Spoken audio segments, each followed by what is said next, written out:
They trying to jump me on King Day. Why'd you walking up on me like that?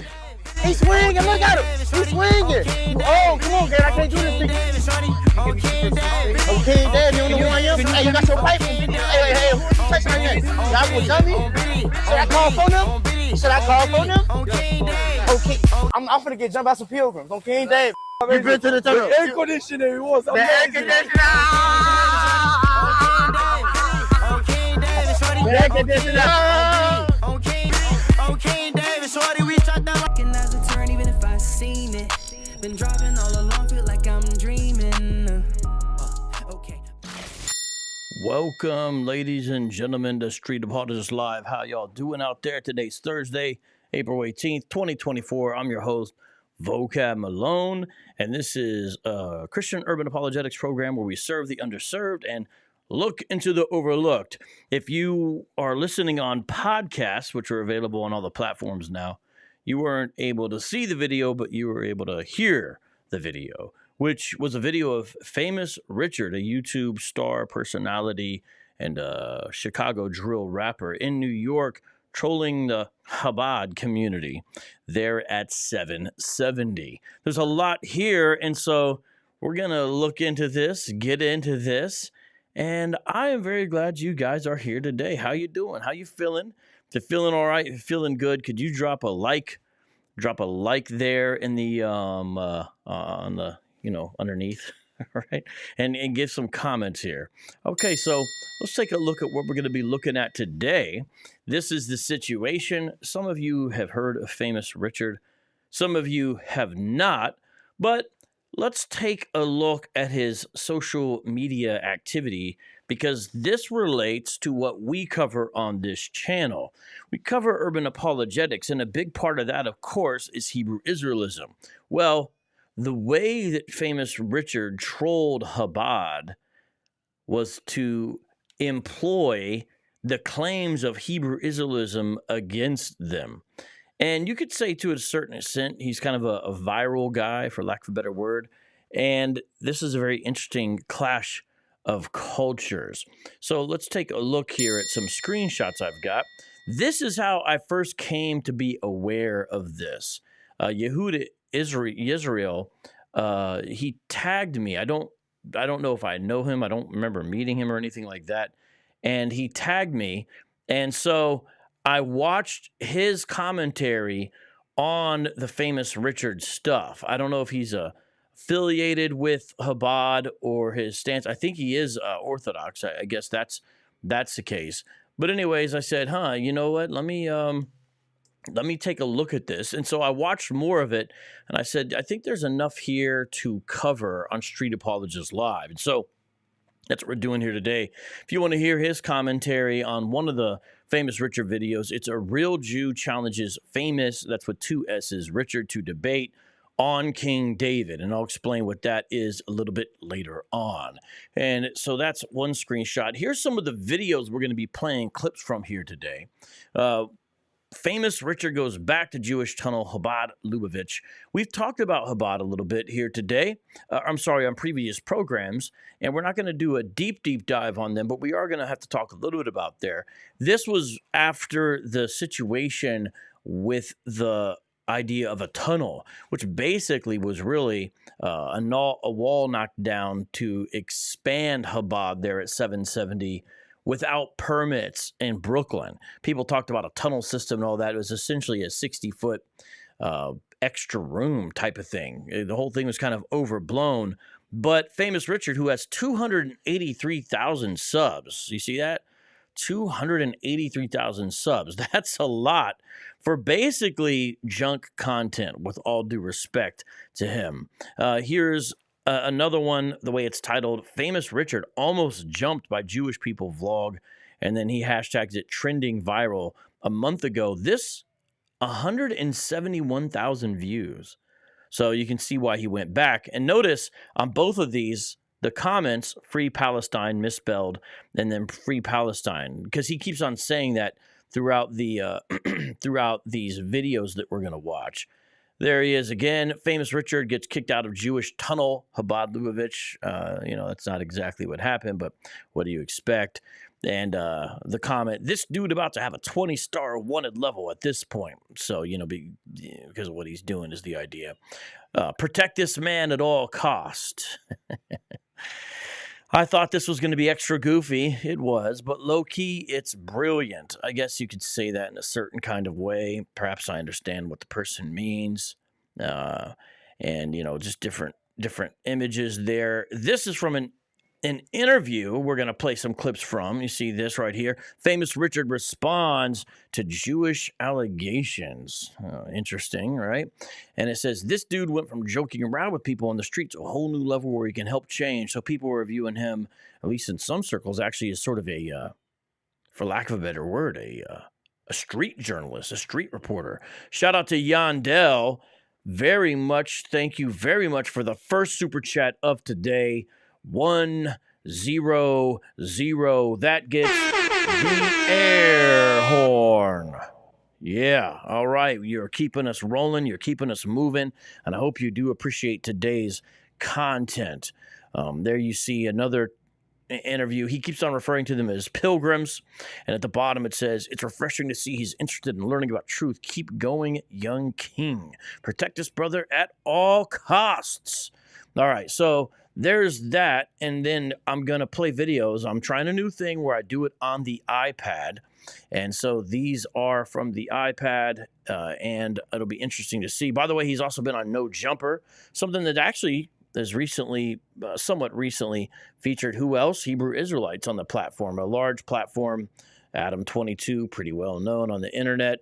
Not necessarily for good things, but there he was, and it's titled something like he's banned because he almost got in a fight. I don't know. There's always a way to make it a viral thing, apparently. Okay, so let me pause that there, because you can also see, if you're looking at the video, that he basically, I don't know, kind of adopted an attempt at a Jewish dress, I guess, I guess.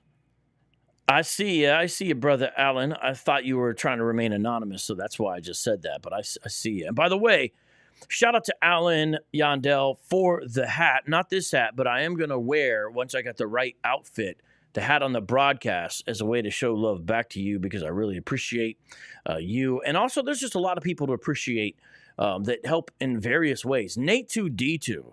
Constantly letting people know about the live streams. Just a faithful brother. Pray for that brother. Support him if you can. D-New, always sounding board for the ministry. He's got loads of wisdom and is becoming quite the teacher herself. Helped in so many ways, and it's an ongoing thing. Andrea, who really puts out some amazing content on Street Apologist IG. And we have White Label Consulting, who helped supply us with a new camera. We're not using it now, but we are going to be using it soon, and also helped set up this new studio. So things are really happening, and I just want to give all of you an applause. And also Servant of Christ, great YouTube channel. He came out of Hebrew Israelism himself. Now with that, are you guys ready to watch some video? I think I've got everything loaded up here. Let's watch some video and comment on it from a theological perspective, and I'm going to try to make this segment 15 minutes. Alexa, set alarm for 15 minutes.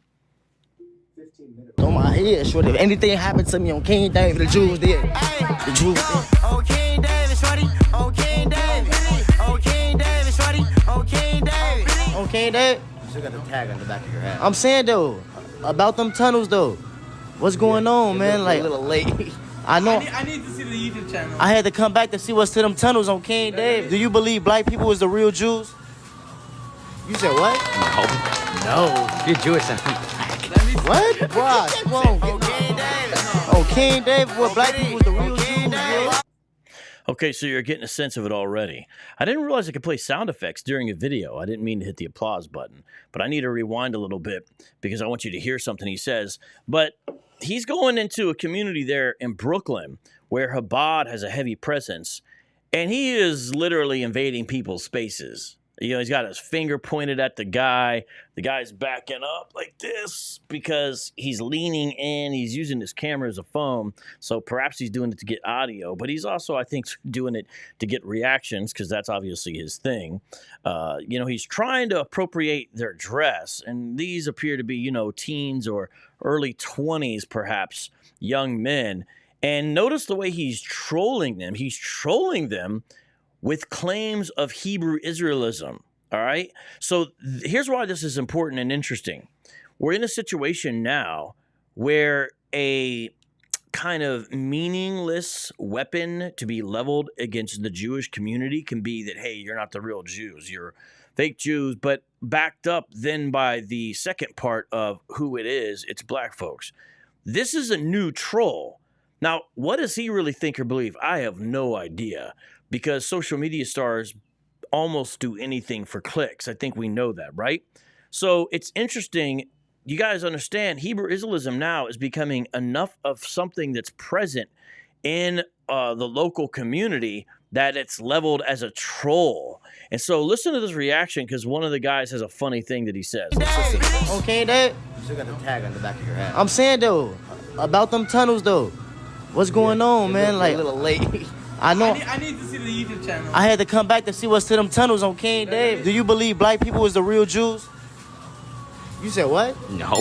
No. If you're Jewish, then I'm black. What? Bruh, come on. King Dave. Oh, King Dave, what black people is the real Jews, bro? I want to leave my loved ones alone. Commercials.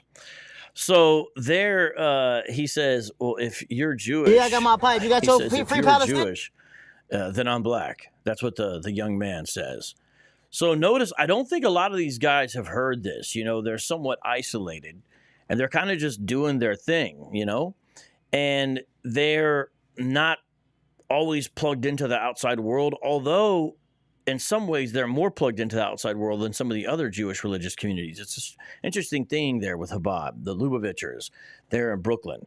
And this guy apparently seems to know who he is. Now, he keeps on saying on King David. I'm going to explain that later on, but listen, it doesn't have anything to do with actual King David except in a tangential way. It actually has to do with a gang leader or a gang founder, David Barksdale. I'm going to explain that later on. So this is a different show, Street Apologists. We're not just going to hear Hebrew Israelism used as a troll. We're not just going to learn a little bit about a Chabad and the Orthodox community there in Brooklyn. We're also going to learn a little bit of Chicago gang history.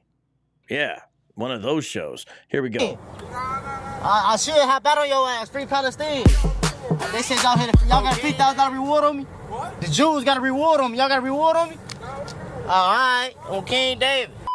No. We the real Israelites. Where you from? Jerusalem. We the real Israelites. He tweaking. What's wrong with him, boy? He had the skin of bronze and the hair of wool. You don't believe Jesus was black? Okay. So what's another thing that is now used to troll basically Jewish people in the Jewish community, whether or not the person saying it believes it? It's Free Palestine. So notice he's going everywhere, and he's kind of, I guess, hitting them where it hurts in a sense. So clearly this is a troll. He's describing himself as a street journalist, and his supporters seem to agree. But this is mainly just trolling activity. Because, you know, he's saying, hey, Free Palestine, Free Palestine. Oh, why would he keep on saying that to these guys? You know what I mean? I mean, it's obvious what he's trying to accomplish there. Then what's he say? He trots out a quick layman's version of the fallacious breakdown of Revelation chapter 1. Now, I used to think that the Nation of Islam came up with that. That was until I realized that in 1925, someone used it first, a man named Rabbi Cook. He wasn't a real rabbi, but that's what he called himself. Rabbi Cook was somebody who at some point had been a part of William Crowdy's organization or an extension of that organization, and wrote a book in 1925 and gave us the first recorded instance of Deuteronomy 28. But he also gave us Revelation 1, but even before that, you had people using the Revelation 1 argument. So I think I might have said Cook was the first person. He was the first person for Deuteronomy 28. I think Christian, if I remember correctly, in his book, he used Revelation 1 prior. It had been used prior to 1925, but that's kind of when it began. So my point is, this is before the Nation of Islam started. So it seems like this interpretation essentially is from the Hebrew Israelites. Revelation chapter 1. What is he referring to specifically there? He's referring specifically to verse 14. This is the beginning of the letter of Revelation, which is the apocalypse of John, this unveiling. And he's about to drop messages to these 7 churches there in what was called Asia Minor at the time, right? And then it says this is John's looking. Then I turned to see the voice that was speaking with me. And then he describes, verse 12, having turned, I saw 7 golden lampstands, and in the middle of the lampstands I saw one like a son of man, clothed in a robe, reaching to the feet, and girded across his chest with a golden sash. I remember one Hebrew Israelite said, look, clothed in a robe, reaching to the feet, that means Jesus sagged. No joke. And here's the key. His head and his hair were white like white wool, like snow, and his eyes were like a flame of fire. I'm reading from the LSB, Legacy Standard Bible. So there you see his head's described as white, his hair's described as white, and the white's described as being white like white wool. This has nothing to do with the texture. That's their argument, and that's what he's saying. But it has to do with the color. How do you know? Because it follows up, not just white like white wool, but white like what else? White like snow. So when you get to snow, it makes it even more obvious. Clearly, this is a color designation. White snow, white wool. What's that mean? It means that the Son of God here is glowing in his radiance, similar to what you might have seen at the Mount of Transfiguration. And his eyes were like a flame of fire. His feet were like burnished bronze. That is not black. That's what they always say. It's glowing because the metal is glowing in the description. When it has been made to glow in a furnace, the LSB really brings that out. But even in the Greek and even in the translations, it doesn't say the feet were burned. It says as if they burned. But the LSB does it even better when it has been made to glow in a furnace, and his voice was like the sound of many waters. This is describing the deity of Jesus. But listen, the way he uses it as a troll. Now remember, these folks don't even believe Jesus is the Messiah. But nonetheless, listen to this. We the real Israelites. He tweaking. What's wrong with him, boy? He had the skin of bronze and the hair of wool. You don't believe Jesus was black? No, he's from Israel. You know any black Israelis? Jesus is from Israel. So, no, he's from Israel. So at least this man believes Jesus existed, right? And at least he knows he's from Israel, right? And he's right. His point is right. He's exactly correct. We is from Israel. What are you talking about, gang? Oh, King David. Y'all stole our culture. What are you talking? He said, is this a joke? The guy doesn't understand. Is this a joke? And then he says, y'all stole our culture. What's so funny about this is, Famous Richard, I saw the video where you went to the store and you bought this outfit. He's attempting to imitate, a Chabad Lubavitcher with this. Like, who's the one stealing the culture? You're literally trying to dress like these guys, Talking about? You know what I'm talking about. On You can't steal someone's culture. Them secret tunnels It's on not King a physical David. thing. You can't just pick it up. Man, look. Y'all got it right here. I'm back at the Shabbat Lubavitch. That's a funny thing. If culture's not a physical thing, you can't steal it and just take it. In a way, it makes a good point of like the whole idea of like stealing culture. And let's just say you steal culture. That doesn't mean the original group loses it. Understand that Hebrew Israelism claim is not just that Jewish people stole their whole identity and culture. It's also that they lost it. So it's a total reversal. It's a big conspiracy theory, basically. And he don't know black people was the real Jews. I'm putting them on game on King David. You ain't just see the government expose that box and the Jesus was black? Did you hear that? Did you hear that? Everything ties together. If you watch this show on a regular basis, Street Apologist Live, and we cover on a regular basis Hebrew Israelism and the related topics in the news. And some of you think I'm crazy for focusing on it and wonder why I deal with things that are quite obviously asinine. That's why. Did you catch it? You didn't see the government just revealed in that box and Jesus was black? What's he talking about? He's talking about the Vladimir Putin triptych.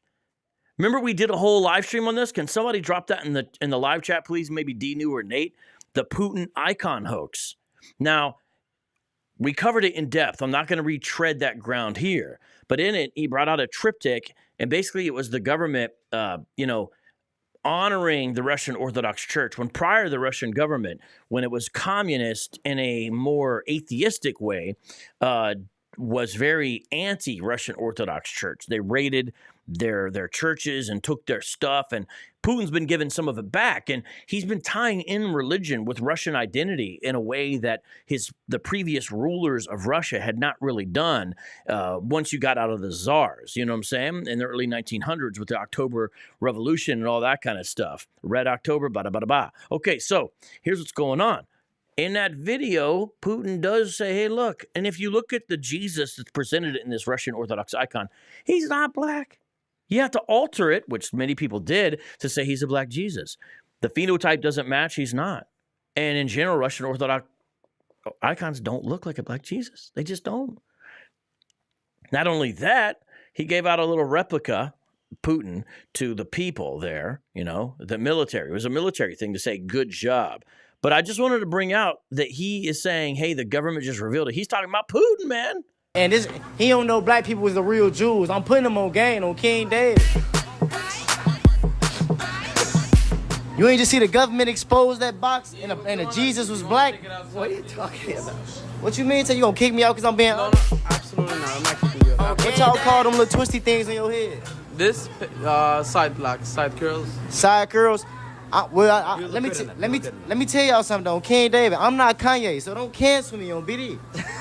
That's good. Nah, I'm being 100. I rock with y'all, but I just want y'all to know.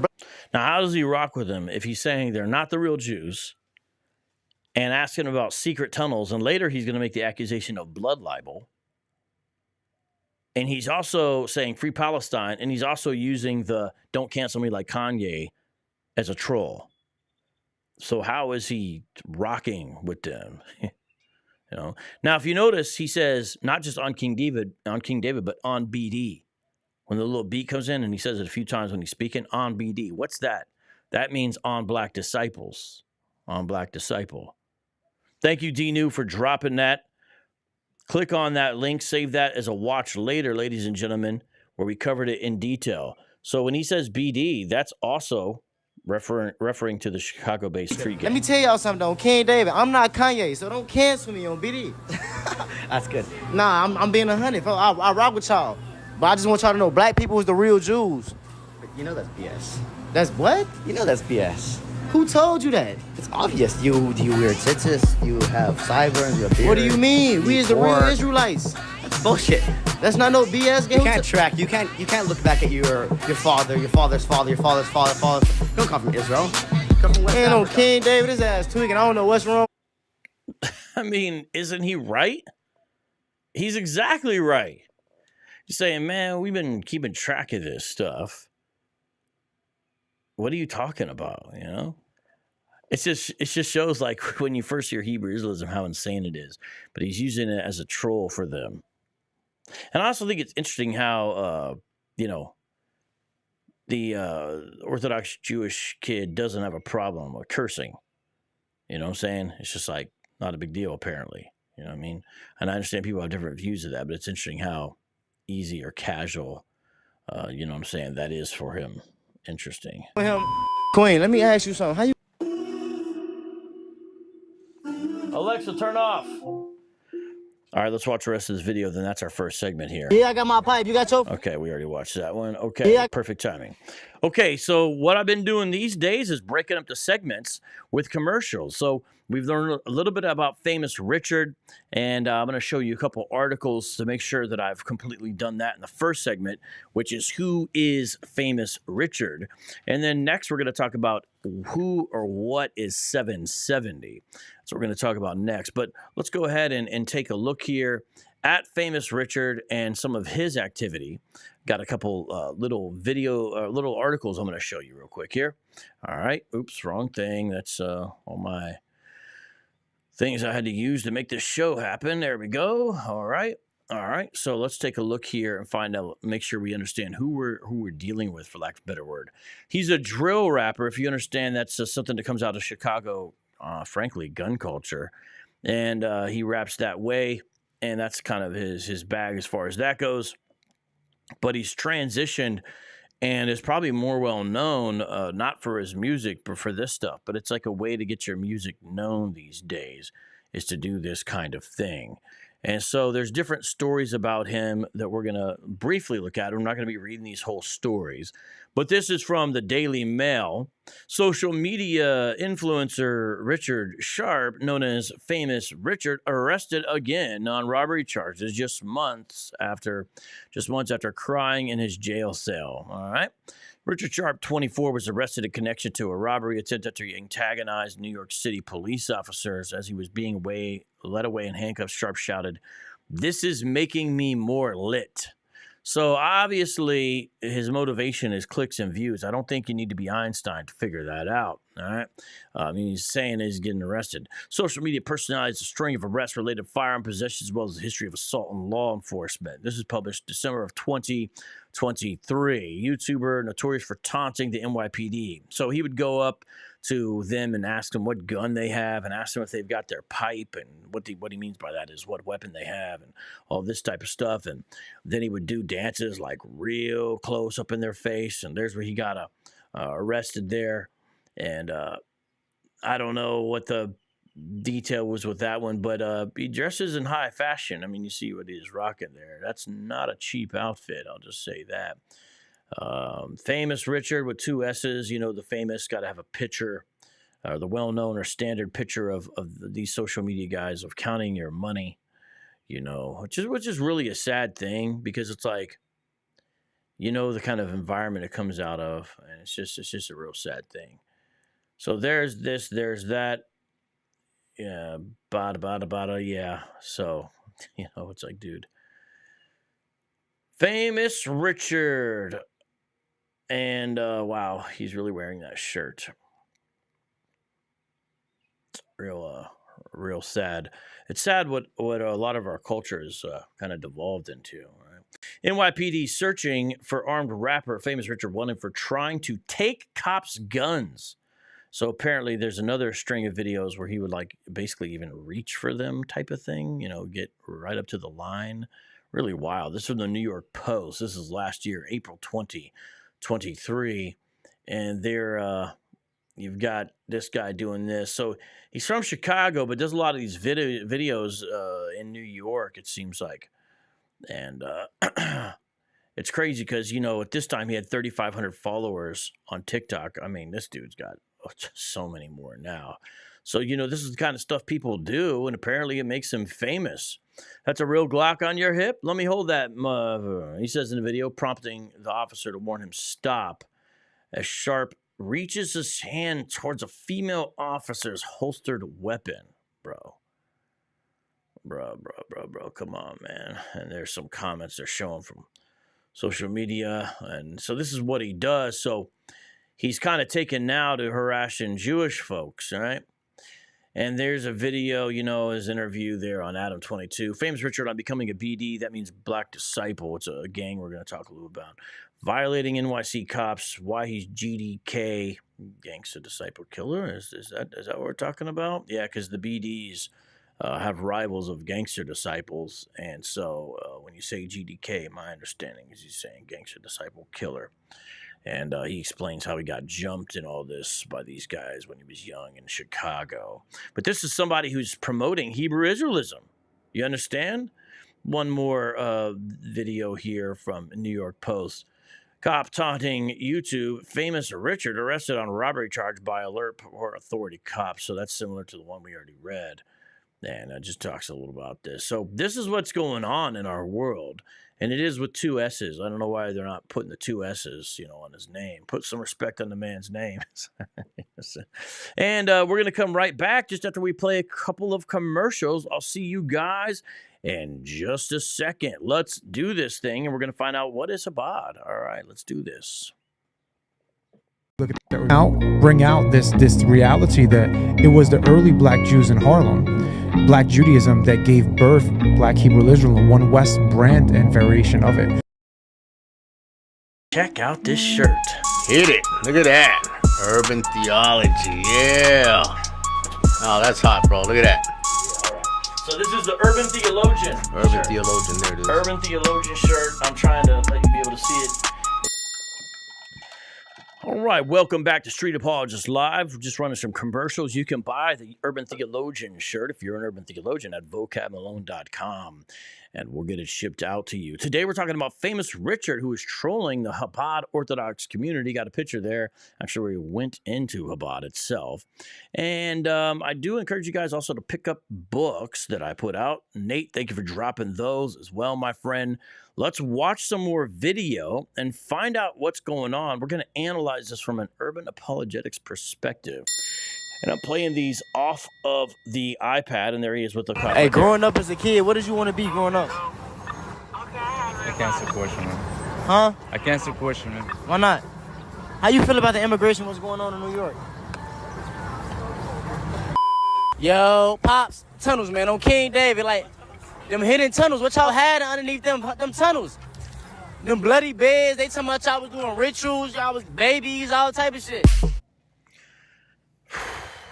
So there's a father with his family, and he's pulling up like when they're essentially what's in their driveway and starts talking about blood libel charges. I'm going to explain what a blood libel charge accusation is. It comes out of racist medieval Europe is my understanding. But just look at this. I mean, it's a sad thing because, guys, you got to understand, if you don't have anything to live for, now, let's just do a little meta-analysis real quick. You don't have anything to live for in the sense of something greater than yourself, something that's eternal, that lasts forever. You'll find something to, quote, live for, but it will never, ever be inherently valuable the way that living for Christ will be. You understand what I'm saying? And so that's what we see more and more in our culture as it becomes less and less rooted in any kind of Judeo-Christian value system, as it becomes less and less clear what the answer to existential questions are. As that happens more and more, we're in a situation where that indeed is happening. What you'll see is a society that will gravitate towards other things, and they will be meaningless, self-centered things. And I think that's what we're seeing with a guy like this. He's not the only one. He's not the only one, right? But there's a lot of people like this. And you look and their whole life is dedicated to social media. It's their whole identity, right? It's everything that they've got going on. It's who they are. It's what they will do anything for. Think about it. Us as missionaries, we will hit the street. Urban missionaries, hit the street in Jesus' name. You know what I mean? And we'll go out there and risk our lives. Let me switch over to my screen. I want to show you guys a Bible verse real quick. I'm going on a little tangent here. We will go to other countries on a mission trip because we want to promote the gospel. A lot of you in the audience have done short-term missions trips or support missionaries overseas. By the way, that's something that every Christian, I think, should aim towards and have a goal of, which is supporting missionaries. Do you support a missionary? I hope that you do. I would consider it if you don't. Please think about that. So, as we understand, we have something to live for, something that is worth it. And yes, I am preaching. We should not be acting like this. But the world doesn't have the same hope. Let's look at Philippians chapter 3 here together.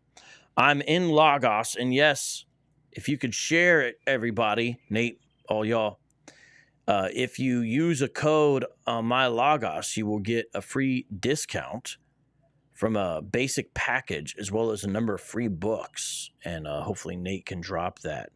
And also later on the CASHAPP, I need to pin that. Okay, so look at what the Apostle Paul writes here, and this should try to be all of our heart's cry. Not that I have already obtained it or have already become perfect, but I press on so that I may lay hold of that for which I also was laid hold of by Christ Jesus.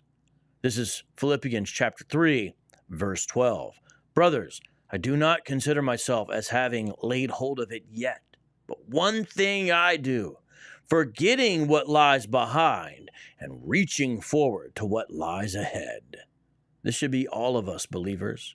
I press on toward the goal. What's the goal that he's pressing on? For the prize of the upward call of God in Christ Jesus. This isn't just Paul. Every believer has an ultimate call and then sort of little mini calls within that. You know, are you called to be a mom at that time? You know, are you called to help in a service industry? And that's your ministry, straight up. Are you called to be a businessman who works 80 hours a week and then supports other ministries by your finances? Are you called to do YouTube social commentary from a Christian perspective? What are you called to do? You know, but then there's an ultimate call of knowing the Lord and giving him your glory. You understand? Let us, therefore, as many as are perfect. And the idea with the perfect there means complete, teleos. If you look, you can see it down on the bottom of the screen, but my head's kind of in the way of the little character. So let me fix this a little bit. And I'm going to show you using the interlinear function of logos right here. Teleos. And the idea there is something that is made complete. Let us therefore, as many as are perfect, think this way. So he's not just saying this to say, look how good I am. He's saying this so that you and me, we can be inspired to do the same thing. And if in anything you think differently, God will reveal that also to you. So that stinking thinking that needs to get out, those other goals that we have, those other motivations that are temporal, we got to get rid of those. However, let us keep walking in step with the same standard of which we have attained. So walk's a constant pattern, right? Brothers, join in following my example and look for those who walk according to the pattern you have in us. All of us should be able to be patterns for other people. That's part of mentoring people up close and from afar, you know?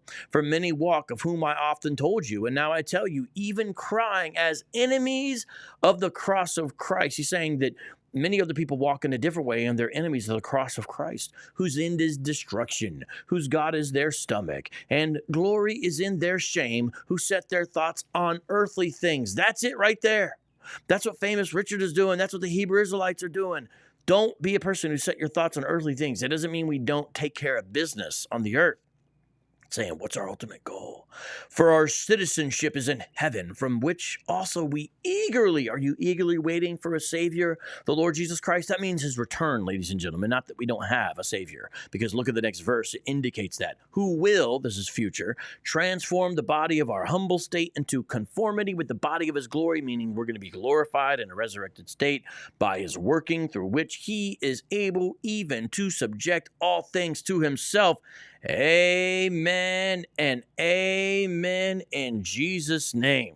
And so the reason why I read that is to show you that if you don't have something bigger to live for, you end up like a famous Richard doing this. Yo, Pops, tunnels, man, on King David, like, them hidden tunnels, what y'all had underneath them tunnels? Them bloody beds, they talking about y'all was doing rituals, y'all was babies, all type of shit. Okay, David.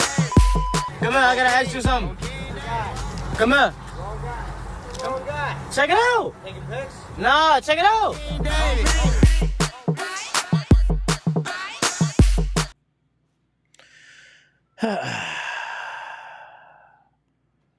Real shame, huh? Let's take a look here at the Holocaust's Memorial Museum website, at the Holocaust Encyclopedia. And I want to show you what a blood libel is. Shout out to Sister Andrea, volunteer and a regular supporter. Very much appreciated, sister, for the super chat. And also to my man, Ham Sunshine, a local friend as well. God bless both of you for helping to support this show and make it happen.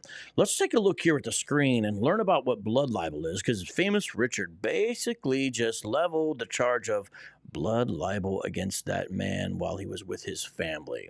So I'm up at Encyclopedia for the Holocaust Encyclopedia.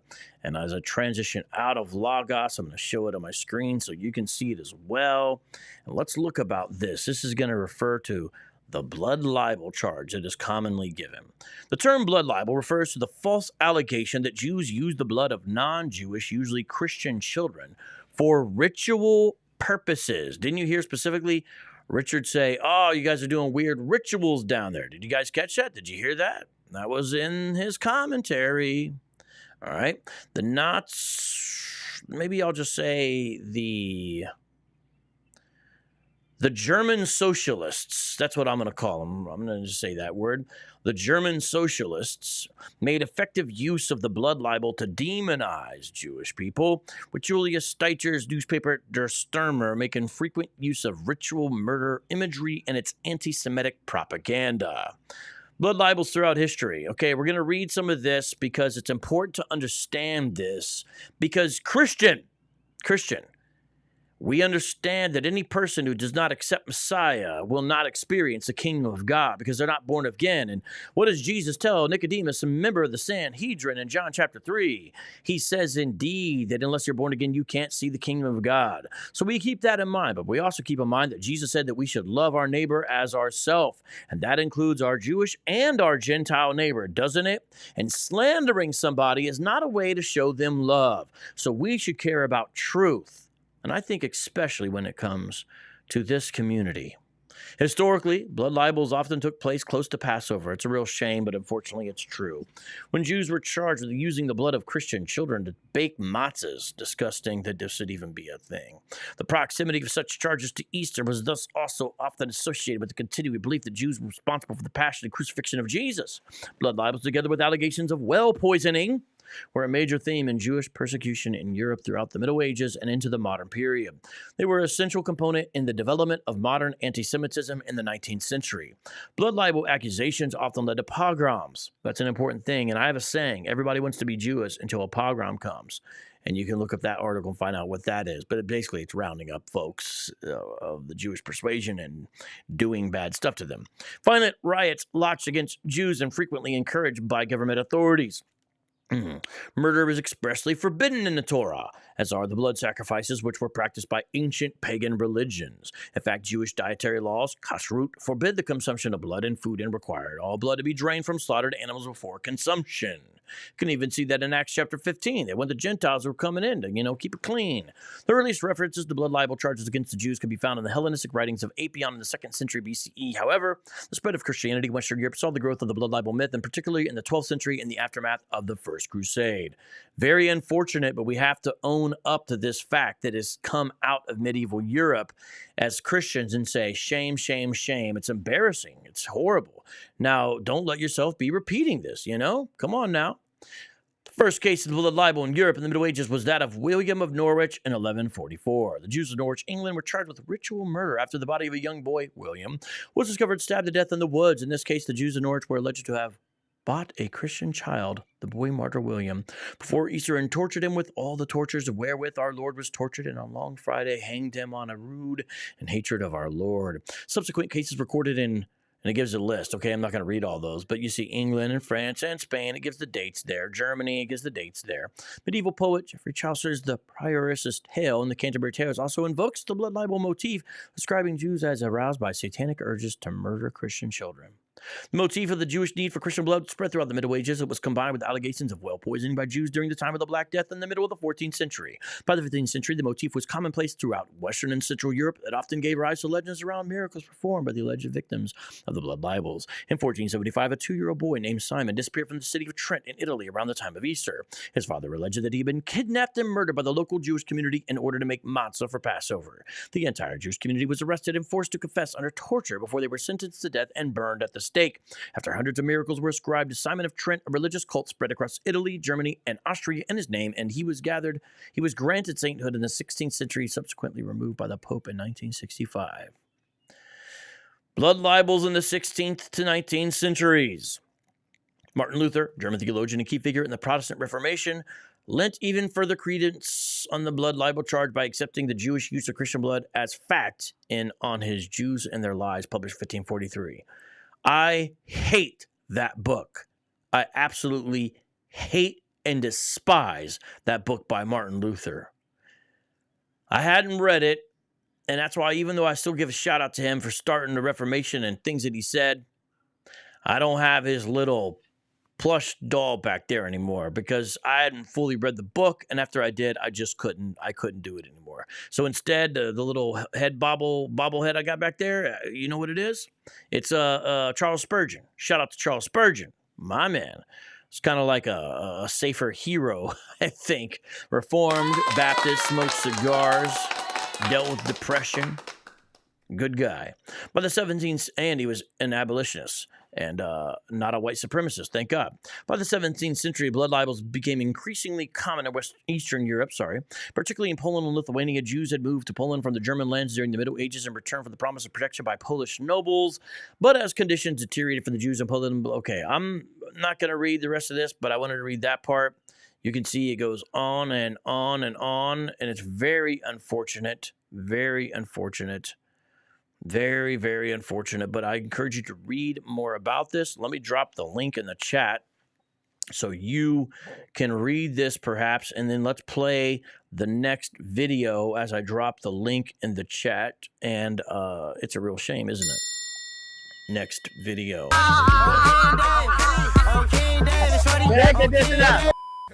If you ain't GDK, what the fuck is you doing with me? Okay, David.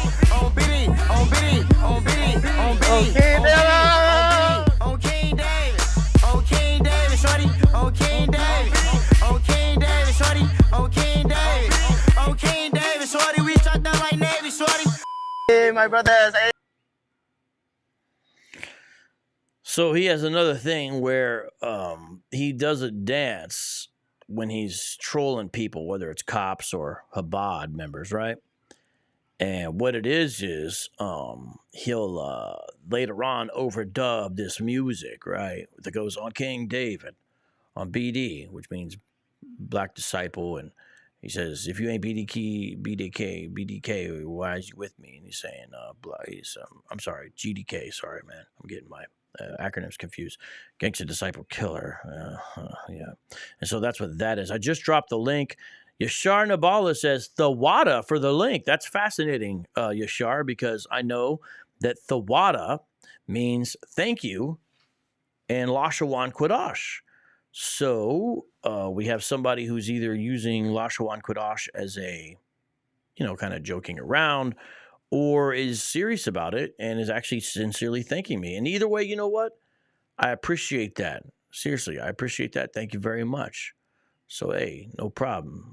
Yeah, the water to you as well. How about that, Jeremy H. says, how young are you in the video of you preaching on your channel? If you're talking about the recent one, that was just from a month ago. If you talk about the one that says like the first video, or I have a video that says something like my first time preaching, I forget. I'd have to actually look at that and find out the year, but that was a long time ago. If you're talking about that one. Show me the link or tell me what the title is of the video you're talking about to those in the live chat, talking to Jeremy. Okay. Ham Sunshine asks a question. He says, what is that proverb about acting the fool? And then he says, stupid is or stupid does. Yeah. Forrest Gump wisdom. Oh, Biddy. Okay, Dave. How you doing, my fellow Jewish brother? Can I ask you a question? Can I interview you? What you mean? That's English right there, my brother. Say this speak English in English. Looking for interviews or no? Yes, I'm looking to. Can I interview you? Why not? Do you know who I am? No. You never heard about famous Richard King David? You're not important. Nah, you're not important. Why you hiding your face? Please show your face. No. I don't want to show shit, bro. Are you guys Jewish? Yeah. Yeah. Do you believe black people are the real Jews?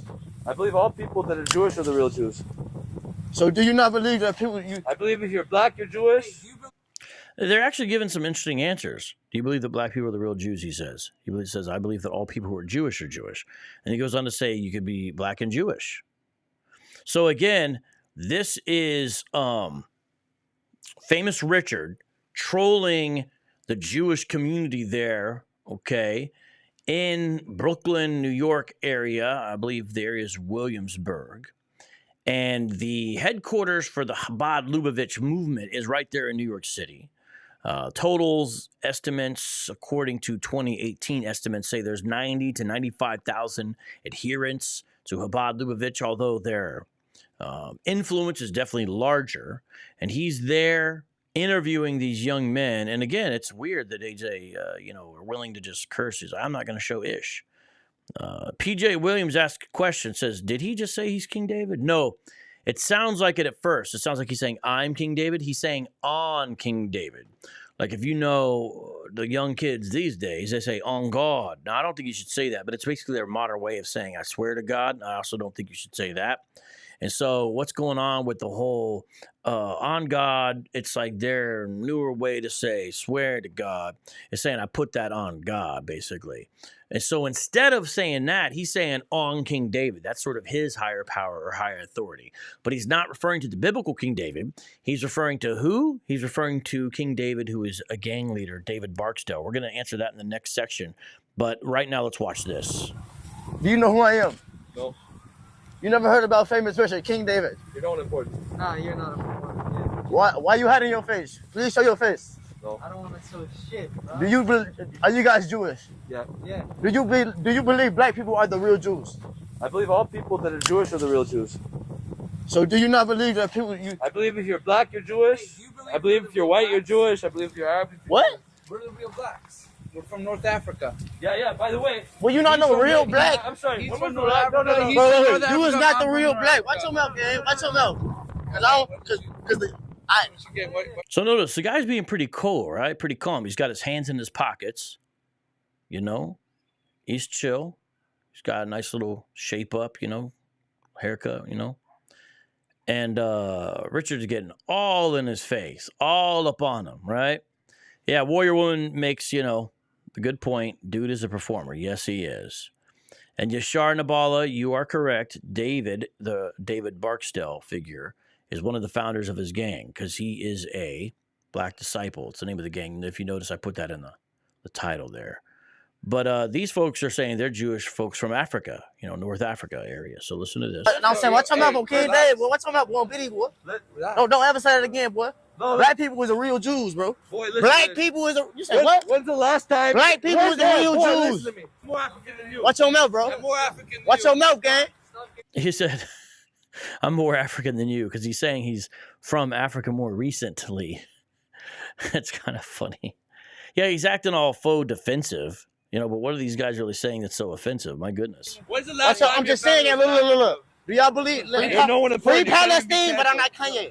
I'm not Kanye. You got it. Can you relax? You just showed up into his face and you're screaming, do you believe we're the real Jews? No, I'm just asking you a say- question because you steady getting real disrespectful. You steady getting racist, gang. Well, you got Which him one? on Do you tape. believe that black people was? shit. Well, you just said, do you believe black people was the real blacks?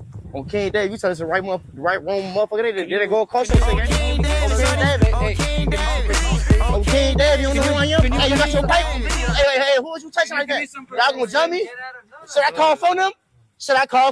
Yeah, follow. Okay, I'm finna get jumped by some pilgrims. On King David. Y'all finna jump me? Look around. They trying to box me in on King David. Y'all trying to jump me? They trying to box me in, bro. The pilgrims trying to jump me, gang. Leave my camera. Hey, leave him alone. Leave him alone, gang. We ain't, hey, I love my Jewish people. I'm not Kanye. Do not cancel me, bro. Free Palestine. We came out here last time. I got some. This is a real shame, isn't it? Well, I said in this segment, we're going to find out who is Chabad. I'm going to read a couple articles from Messianic Jewish Ministries. This is oneforisrael.org. And even though I'm not a dispensationalist, I can still learn from these folks and appreciate their ministry and their outreach and all of that, you know. And I appreciate what they do in the realm of evangelism and apologetics. And I hope they understand, even though I'm not a dispensationalist, we can be friends. But here's the One for Israel website.org. And there's a little article. Who are the Chabad Jews? All right. Let's find out the way that they answer this question by Dr. Golan Broshi. Let me read this article to you briefly. Yes, we've discussed it before, but I like reading this to you as well. Okay. Here we go. Chabad is a stream of Judaism founded in 1775 in Russia. And the name Chabad stands for Chachma Bina Da'at. My pronunciation is not good, so please don't make fun of me too bad, but I can handle it. I have thick skin. Wisdom, understanding, and knowledge. So it's actually an acronym, understand? Many within the movement are waiting for their Messiah, Rabbi Menachem Mendel Schneerson, to reappear again from the dead, but there are overlaps with Christianity, which might feel a bit too close for comfort for some Fascinating. A heated debate in the ultra-Orthodox world about claims that Rabbi Brode used Christian imagery, stating that the wine signifies blood and the bread meat, screamed the subheading in Haaretz newspaper. That's a liberal, kind of left-leaning paper that covers things related to Jews in Israel. The article read, Rabbi Menachem Eliezer Schach held a difficult ideological battle against Chabad, and it is attributed him saying mockingly, Chabad is the closest religion to Judaism. Some ultra-Orthodox now claim that religion is secretly Christianity. What it provoked some readers of the well-known ultra-Orthodox forum were these words written by Chabad spokesman Rabbi Menachem Brod. Let us then draw strength from the faith in the coming of redemption and the anticipation of it. We will eat on the 7th of Passover, the Messiah feast, intended to infuse faith in the Messiah's coming into our blood and flesh, like a meal that becomes our blood and flesh. Doesn't this sound like this Chabad rabbi has read some Jesus? You know? I mean, come on now. Yeshua in the mix a little bit, it seems like. I'm just saying. We celebrate the last Passover holiday with the Messiah in the third temple. Don't think there's going to be a third temple. This is me talking now. And even if there is, nobody should be using it who names the name of Christ. Yes, that's right. The article also said, quote, Brod is not a part of Chabad's Messianic branch, which believes the last Lubavitcher Rebbe, the late Menachem Mendel Schneerson, never actually died and is in fact the Messiah. Yet the idea of bread and wine turning into flesh and blood is completely Catholic. Those are the main symbols in Jesus' Last Supper with his disciples, a supper that even occurred at Passover according to the New Testament. So these other Jews are saying, yo, this sounds too much like Christianity, family. Towards the end of the article, Rabbi Brood's attempt to calm the storm is quoted, quote, the idea that spiritual values enter our body by means of food is an authentic Jewish idea. Oh, buddy. Oh, buddy. That's right, Rabbi. And you know what I like about this? They're not afraid to own it, and it shows how Jewish Jesus really is. You guys understand? Oh, Jeremy H., real quick, let me get distracted by the live chat. You are talking about one of my very first, oldest sermons that has ever been recorded on video. I am shocked that you even know that this exists. If you guys look, I got a comment on the screen by Jeremy H. Young vocab sermon, boy with 5 loaves and 2 fish, John 6. Honestly, I think I was probably, man, I don't know these. I'm going to say 25 there. I think it was about 25. I probably look younger. I usually look a little bit younger. That's the Sicilian genes. It's also why I'm out of shape, but looking younger, you know, it was good. I don't know actually if that's true, but whatever. That is one of the first sermons ever recorded on video. I have a couple other older archive sermons. I'm just shocked that someone watched it. I'm glad you appreciated it because that was a little while ago. Wow. Impressive. Okay, back to the article at hand here. Reflected in eating the sacrificial animal's flesh in the temple era, eating the Sabbath and holiday meals, etc. End quote. As the article related, the feast was originally introduced by the founder of Hasidic Judaism, Rabbi Yisrael ben Eliezer, also known as Baal Shem Tov, to express the yearning and anticipation for the Messiah. Rabbi Brode further stated the 5th Admor, spiritual leader of Chabad, Rabbi Shalom Dovber Schneerson, taught the drinking of the 4 cups of wine in the feast. The Lubavitcher rabbi explained many times that by eating this Messiah meal, faith in the Messiah's coming becomes part of our entity as the matzah and wine become part of our body, from April 2012. And this is interesting because this shows the divisions even within Orthodox Judaism, understand? And it's just a little insight into that world about the Chabad Jews. And so in the video title, you notice I put 770 or in the thumbnail, whatever. 770 is the deal with the address. It's the address of the Chabad headquarters there. And Orthodox More asks a question. That dude talking about on King David, I'm not Kanye, being serious, or was he just trolling for views? I'm coming in late. My answer, the dude's definitely trolling for views. No doubt about that. Let's watch the next video and find out what he's going to say and do next. Famous Richard. The hidden tunnels, the secret hidden tunnels. Can I ask you a question? What was you guys really had underneath them tunnels? It wasn't a tunnel. How do you feel about the New York Police Department exposing them hidden tunnels? It was a basement. It was a basement? Yeah. What was them bloody? What was them bloody beds? What was them bloody beds? It was beds. It was baby beds, bloody beds that they built. That's blood libel. What was those bloody baby kid beds? Now, someone's going to watch this and say, oh, it's true. Well, we've already covered this in a video. We've already covered this and talked about it and explained it. But even if you didn't have the accurate explanation, which we give in our video, can someone drop the link for the video we did on the tunnel? We explained, even if you just saw the video, you could say, well, there could be all kinds of explanations for this and what it is and what it isn't. You know, to say there are kid beds doesn't follow. You know, my son is 15. We have a small house. And because of that, he's got, you know, the little, what's it called, a single bed or whatever. It's like the small one, you know, it's not that big. He's 15, though. It's not like a child's bed. I'm just saying. So you could think of all kinds of reasons. You could have soundproofing, you know, if someone's back there in that 60-foot tunnel, for example, you could see that. Part of it seems to have to do with the fact that there was once a women and children's area back there and all of that, because at one time it was used and it just became kind of a closet for all kinds of junk, it appears. But the idea of like, oh, it must be blood libel, secret rituals. Come on, man. D-New dropped the link, Secret Tunnel at 770, Digging for the Facts. That was a great program. I encourage you guys to watch it. Thank you for that. Let's watch What was this. that? What was that?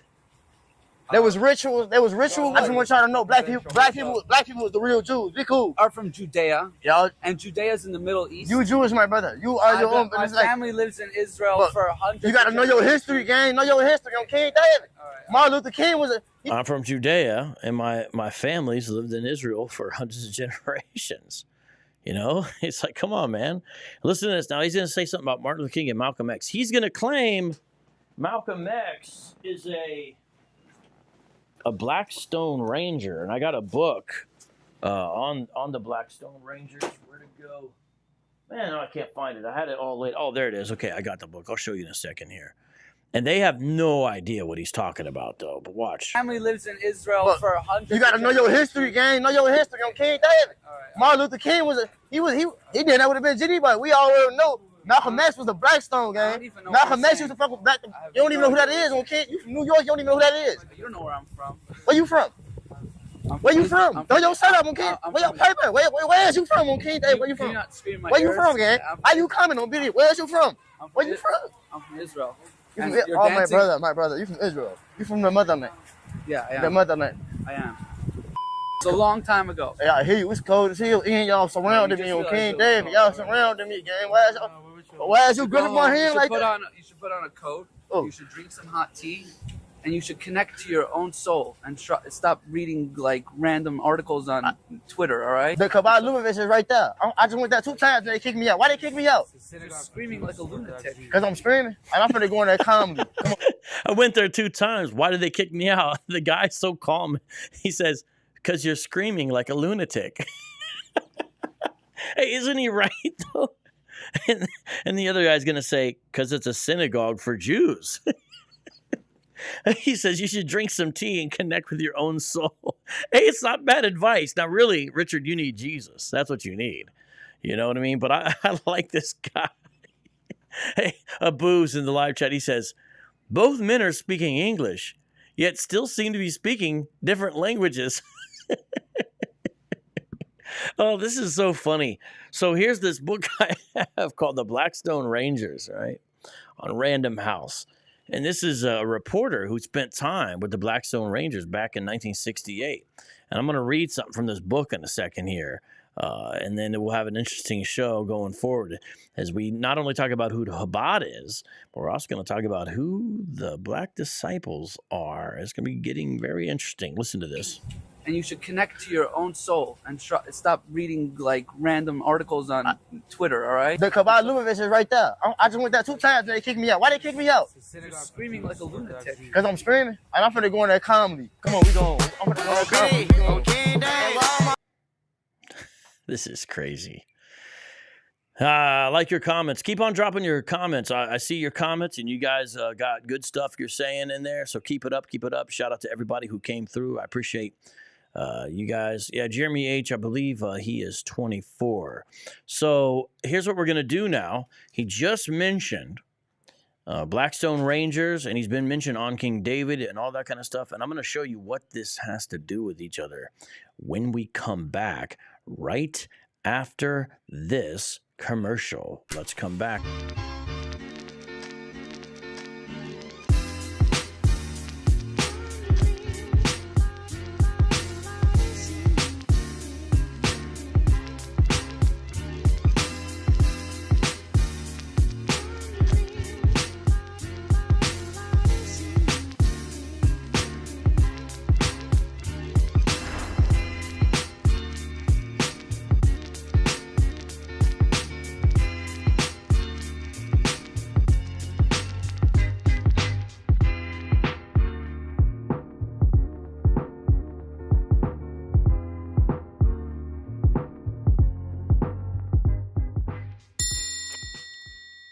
Welcome back to Street Apologists Live. Today we are discussing famous Richard trolling the Chabad community. We've been watching video of it so far here and giving theological apologetic commentary on it and looking at your comments as well. And again, thank you for all the support of every person who's hit the thumbs up, who is subscribed to this channel, who's a Patreon member, and who is helping to sponsor this, such as the people who gave Super Chat today, or those who give through the Cash App, which is linked at the top. Now we're going to talk a little about who is King David and who are the Black disciples. But first, we're going to directly talk about something that he just mentioned, which was the Blackstone Rangers, claiming that Malcolm X was a Blackstone Ranger. Now, it doesn't make any sense. He said, you're from New York and you don't know? Well, why would they know? Malcolm X is from Detroit, okay? And the Blackstone Rangers are from Chicago, so it doesn't even make sense. But here I'm going to go to this book, which I got from an old library, and I basically got it for one page. It's by R.T. Sale, a reporter's account of time spent with the street gang on Chicago's South Side, published all the way back in 1971 by this reporter. And I just want to specifically show you one page. I'm going to start reading on page 77. Okay, this is from a book that is one of the books that has been printed, published on the Blackstone Rangers, because they gave the press some access to them, more so than other games. And a lot of it's written in the form of dialogue. So I'm going to read a little bit of this, okay? All right, here we go. Actually, I'm going to start on page 76, and I'm going to show you this, okay? Are you listening? So this is a little bit of gang history. Look, man, the residents, they ain't afraid of the stones. The only misgivings they got is all this gang war business. They know them stray bullets can hit anyone. Hell, all of them neighborhood businesses got stones working in them. So this is one of the members that's talking to the reporter. He was quiet a moment, shaking his head. I just wish this area wasn't so poverty-stricken. Have some beer? He waved it away.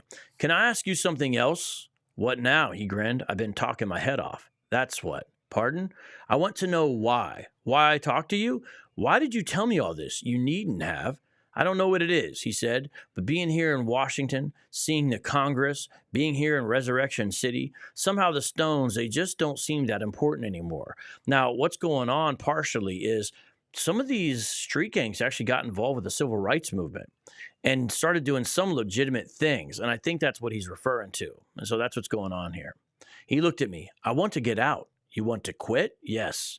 Why did you talk to me, though? We're friends, man. But you know I'm going to give this to someone to be published. Listen, he said, I just want to get out. If I stayed in Chicago, someone would get me sooner or later. Once a stone, man, that's all you is a stone.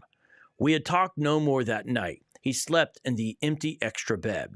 But early next morning, he had taken from his bag a piece of pasteboard. So listen to this. So follow along. Here's where gang culture ties in with Hebrew Israelism. Do you understand what I'm talking? Now listen to this, okay? Early next morning, he had taken from his bag a piece of pasteboard of the kind laundries pack in the back of dress shirts. On the front of it, written in bold letters, were the words, House of David. Below that, he had drawn a large Jewish 6-point star. The word black was to the left of the star. The word stone was written in large letters on the right. In the center of the star was written, black stone is stone black. Black people think black, think black people.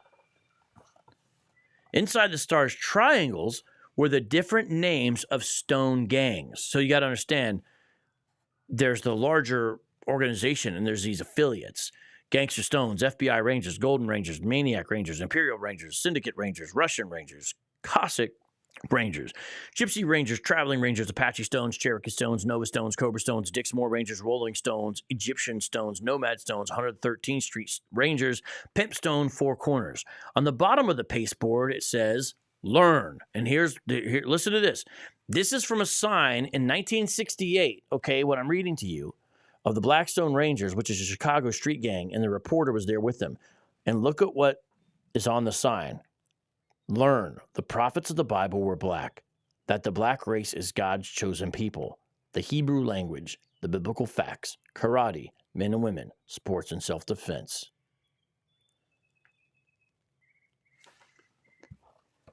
You have Chicago street gangs promoting Hebrew Israelism.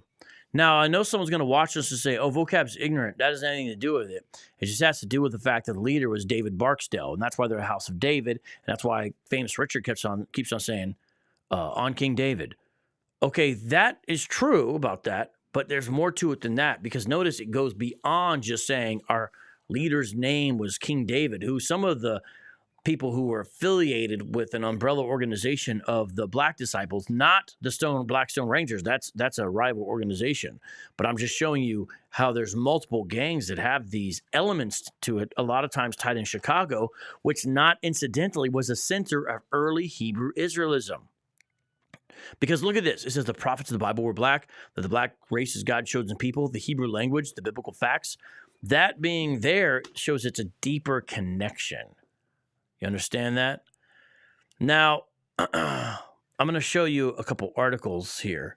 We're going to talk a little bit about this, okay? And I'll probably even show you a Wikipedia because this is important to understand. Okay, here we go. This is from, hold on, let me show you. Department of Justice, Office of Justice Programs, okay, from the NCJRS Virtual Library. And you got these different articles and stuff. This is from the Journal of Gang Research. Yes, it exists, published in 1996. I'm only going to read the annotation and the abstract. I'm not going to read the entire article. It's 21 pages. But here's what it says. And this is the group that Famous Richard's affiliated with in some way. The Black Disciples, BDs, notice he kept on saying on BD, are the Chicago folks gangs that is structured more like a religion than a corporate enterprise, and they gained international publicity in 1994 by executing an 11-year-old member. Man, that's intense. So that's the annotation to this article, and then the article's 21 pages. It's an academic article. Let's read this abstract now. Like many other gangs in the United States, the BDs are able to exist over time only by the criminal exploitation of children. The BDs arose from the splintering of a larger group, the Black Gangsters' Disciples. The process began with the death of the Devil's Disciples leader in 1974 and resulting formation of the Black Gangster Disciples. Currently, the BDs has as many as 300 sets, each with 30 to 40 members and a similar organizational structure. In each set or dynasty, the lowest-ranking member are soldiers or representatives. The permanent leadership ranks include minister, assistant co-minister, and the Demetrius. The top living boss is King Shorty, also known as the Crown King. Now, remember, this article is from the 90s, so this information is going to be dated, right? But I wanted to read something that was an academic article, you understand? The BDs sponsor drug selling and syndicated gambling. Ritualized violence maintains internal discipline. Gang members use hand signs and tattoos. The BDs pose less of a threat than more centralized gangs due to their nature and their inability to keep many older members. However, its top leadership makes a good living off its type of youth slavery and by opening up new operations in new geographical areas. Suppression of the BDs and similar gangs should include enacting both civil and criminal penalties against adult gang leaders who use children to do their dirty work, eliminate the cost of the adult gang leaders and the criminal exploitation of children, eliminating any social benefits the gang claims to provide leadership, educating community leaders and parents about gang profiles, and allowing natural conflict in gang leadership to produce the gang splintering effect. Photographs and figures presenting BD gang symbols and rules. So I do, this is just one part of it, right? But you can't actually look at it all here. The larger article is you got to go to other places, specifically this. And I don't remember if I've already looked at. Yeah, you see, you have to have some information to put it in there. But I wanted to show you that. Now here's the thing. Let me tell you something. Gosh, I debated if I was going to talk about this, but let's just talk about it. So when I was in high school, mainly, is when in Columbus, Ohio, which is heavily influenced by Chicago, a lot of people came from Chicago, and there was connections from the graffiti world to the MC world, and yes, to the gang world. I'm just telling you about my experience in the late 90s. That's all I'm doing, okay? But at that time, most people in my area, the south side of Columbus, that I knew, not all, but most, were in some way what they would consider Crip affiliated. But it was actually not that they were proper Crips usually per se, although sometimes there was the LA connection that they had. They were usually associated with the folk nation, and the way people talked about it at the time, I'm just telling you what people that were involved with it said and expressed to me, that they were cool with Crips, the folks were. So I saw a lot more folk symbology in high school. That's what I saw a lot of. So I saw a lot of the Star of Davids and a lot of the pitchforks. And people would do something called stacking, which is where you do a bunch of different gang signs on top of each other and all this kind of stuff. And it became something where some of these members would become like skilled at it, and they would literally sit around in the malls and show off stacking in the malls. And it kind of looked cool and artistic, but it also seemed kind of pointless and weird, and definitely was a way to invite trouble. And not because of stacking, but because of something else. Indeed, if you look up in the Columbus Dispatch, you'll find a big article about a gang shooting that happened at City Center Mall, the mall closest to my house once they built it. Before that, it was Eastland, which is now all torn down. City Center Mall was built downtown, and there was a massive fight in the elevators and escalators, and people were murdered right there in the City Center Mall, which is a really big deal. This is like the newest modern mall, and you had these rival factions, and these kids were like 17. One kid had, a small weapon like a 22, and other ones had more substantial weapons, like I think some Glocks and stuff. I don't remember all the details of this from this many years ago. But my point is by saying I had no idea as like a kid what I was looking at when I didn't know why they had the Star of David and a lot of the symbology for the folk. I didn't understand that, the folk nation. I didn't understand the relevance of the pitchfork element either. I didn't know any of that. All I knew is this is what was going on. And it was like filtered down where there's people who were seriously in it, but usually by high school, they were all dropped out of high school. Not all of them, but most of them. So like you had to kind of really be around the neighborhood and a lot, kind of up to no good to really be around a lot of the guys on a regular basis because, by 10th, 11th grade, almost all of them were no longer in school. I'm talking about the serious guys, not sort of just guys affiliated with it.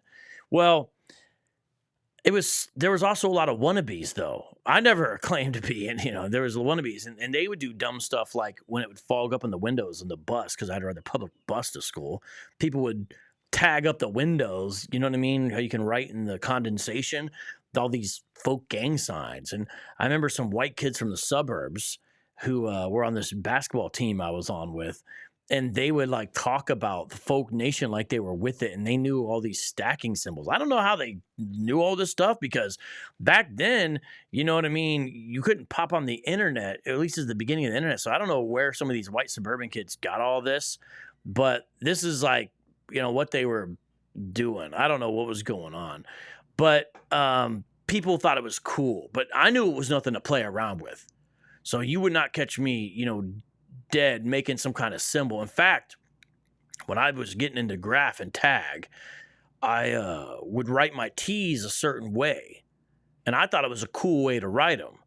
But one of these gang dudes saw my tag and was like, yo, you represent folk? And I was like, huh? Because my T's, the way I was writing my T's at the time, looked kind of like the pitchfork. Not to me, but to them. And I was like, no. And ever since then, I switched up how I wrote my T's. Every now and then I would fall back into it, but I would like cross it out because I didn't want anyone to think, that's what was going on. So there in Columbus, it was like a wannabe Chicago. So that's what they had going on. But I knew it was nothing to play around with. So I didn't want to even act like it. It was just around.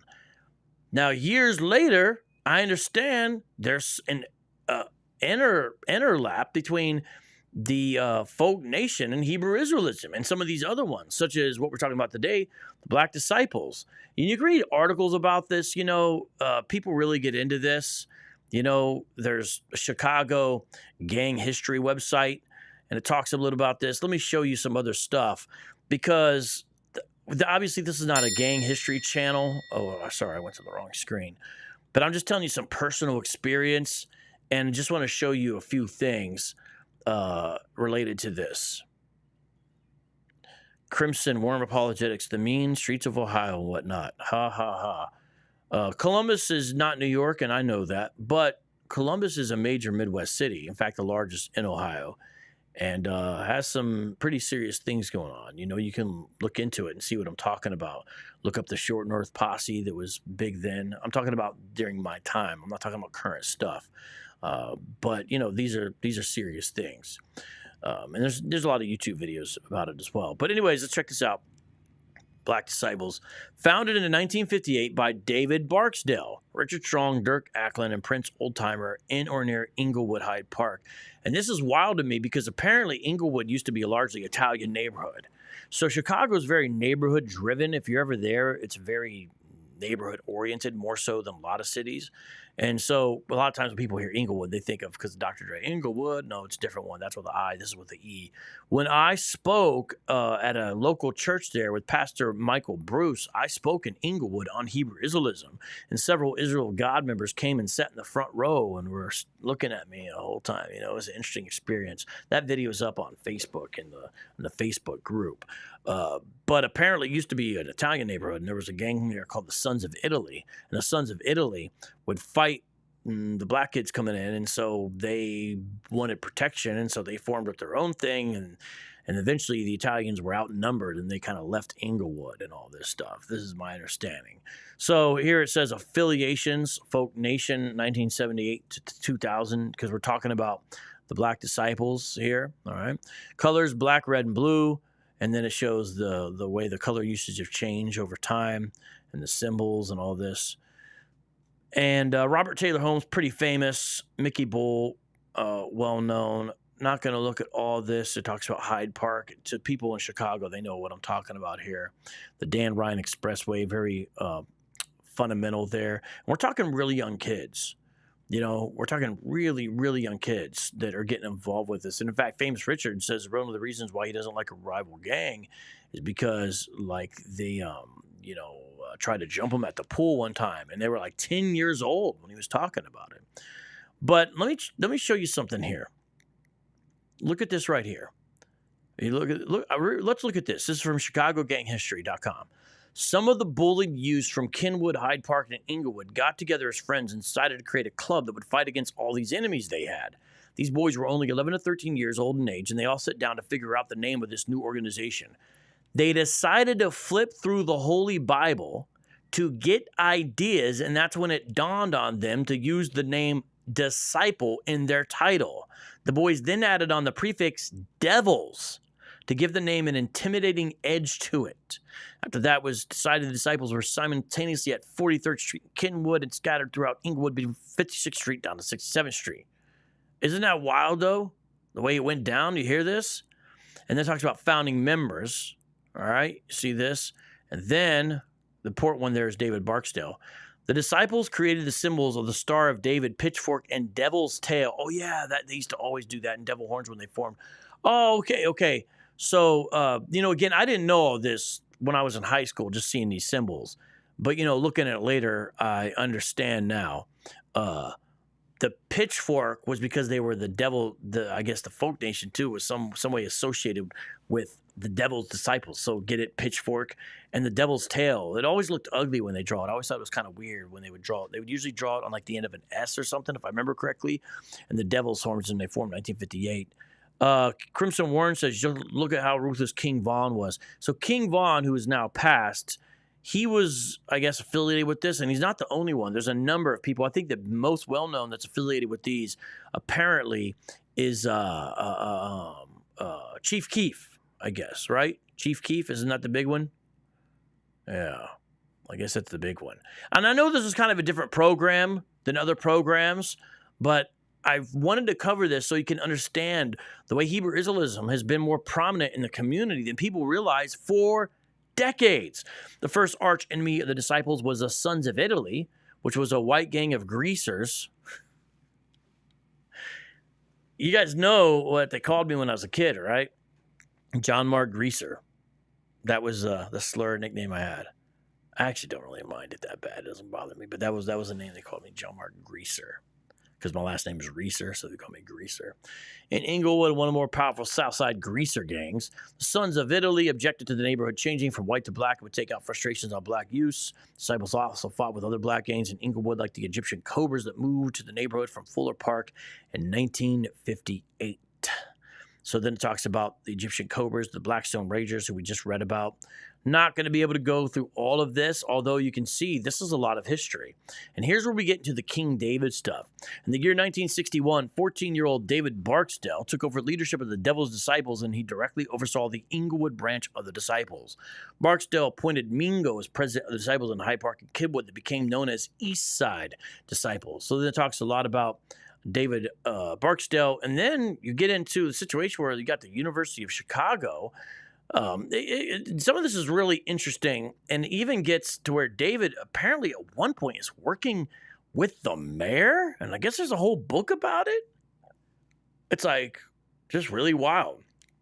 So then you see some of the good things and the good causes they try to be involved with, and reasons why they formed and different things like that. But let's look at this here. In 1966, the disciples became heavily active in the community by opening up fundraisers, legitimate businesses, enforcing school policy to keep kids in school. Maybe some of that money went to illegal activity, but a great deal of it went to helping with the community. And so these are pictures from 1968 of the maniac disciples. And again, look how young these kids are. Look how young these kids are. I mean, my goodness, how young is that young man? This is in the 60s. And this is for Life magazine. These pictures come from Life magazine. And then there's the famous Larry Hoover. He's pretty well known. I don't know if you look at this a little bit, you will hear the name Larry Hoover a lot, of course. But obviously, you can see there's a whole lot here, right? A whole lot here. But the way that you have the King David thing is because of David Barksdale. And here's a picture of him. Let me show you a few more pictures here. And again, I know this is different. This is not going to become, the permanent thing we do on this show, obviously. But I thought it was important in this particular context. And I do have more video in a play, so hold on. There's the Devil's Disciples in 1968. You got Falcon Disciples boasting about running 55th Street. You can also see Bostonian Pips, Boss Pip Impact too. Okay. Marking territory. Well, a couple times when I got popped by cops for graffiti, they thought I was tagging for a gang just because they didn't know the difference. And I could not explain to them. That's not what I was doing. Late 60s mugshot photo of David Barksdale. So if you notice King David's, Famous Richard's YouTube avatar is actually David Barksdale. I don't know if you guys caught that. But it certainly was.